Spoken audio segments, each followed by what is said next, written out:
தர்மபுரி மாவட்டம் கரிமங்கலத்தில் சூறைக்காற்றுடன் பெய்த கனமழையால் மாட்டுக் கொட்டகை தகர சீட் விழுந்ததில் பெண் ஒருவர் உயிரிழந்தார். தர்மபுரி மாவட்டத்தில் வரலாறு காணாத அளவிற்கு வெயில் கொளுத்தி வருகிறது. அதிகபட்சமாக கடந்த 2ஆம் தேதி 108.5 டிகிரி ஃபாரன்ஹீட் வெப்பம் பதிவானது. அக்னி நட்சத்திரம் நேற்று தொடங்கிய நிலையில் 2வது நாளாக நேற்றிரவு இடியுடன் கூடிய கனமழை பெய்தது.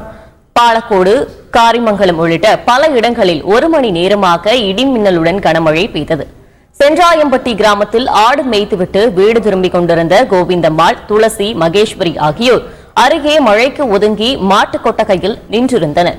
அப்போது காற்றின் வேகத்திற்கு கொட்டகையின் மேல் இருந்த தகர ஷீட் பறந்து நின்றிருந்த 3 பேர் மீதும் விழுந்தது. இதில் சம்பவ இடத்திலேயே கோவிந்தம்மாள் உயிரிழந்தார். படுகாயமடைந்த துளசி, மகேஸ்வரி மருத்துவமனையில் சிகிச்சை பெற்று வருகின்றனர்.